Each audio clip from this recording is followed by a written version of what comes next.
सबसे ज्यादा जो आंकड़े विचलित कर रहे हैं वो देश की राजधानी दिल्ली और देश की आर्थिक राजधानी मुंबई से आ रहे हैं। दोनों ही महानगरों में कोरोना और ओमाइक्रोन बहुत तेजी से जो ये वेरिएंट है वो बढ़ता जा रहा है। दिल्ली में येलो अलर्ट जारी किया गया है। मुंबई में भी धारा 144 लगा दी गई है।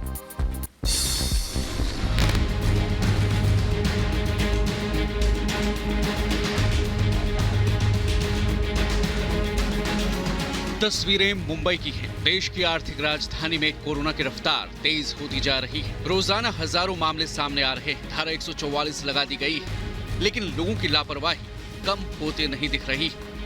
न भीड़ कम हो रही है, न लोग मास्क ढंग से लगा रहे हैं। गुरुवार को एक बार फिर कोरोना के आंकड़े बढ़ गए। मुंबई में गुरुवार को कोरोना वायरस के 3,671 नए मामले सामने आए। बुधवार को मुंबई में कोरोना के 2,510 केस सामने आए थे, जबकि मंगलवार को 1,333 केस सामने आए थे। यानी मंगलवार से गुरुवार आते आते कोरोना के मामले करीब 2.5 गुना तक बढ़ गए।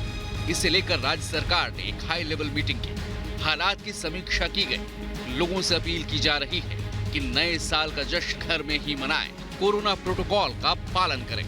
सभी नागरिकों से बेनती करूंगा कि नए साल का स्वागत करते हुए आपको अपने आप को संभालना चाहिए। मैं सभी को रिक्वेस्ट करूंगा, नए साल का स्वागत अपने अपने घर में करें।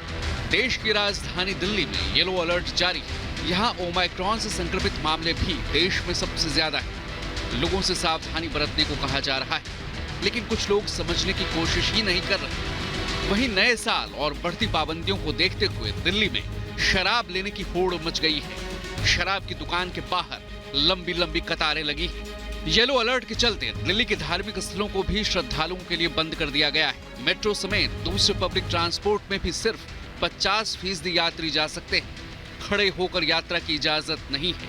एक पूरी मेट्रो ट्रेन में नए नियमों के मुताबिक अब सिर्फ 200 यात्री ही यात्रा कर पाएंगे। हालांकि इसके चलते मेट्रो स्टेशनों के बाहर खासी भीड़ लग जाती है। दिल्ली, मुंबई समेत देश के बड़े शहरों में खतरा तेजी से बढ़ रहा है। पिछले कुछ दिनों में दूसरे शहरों में भी कोरोना संक्रमण के मामले बढ़ गए हैं। Bureau report, Republic Bharat.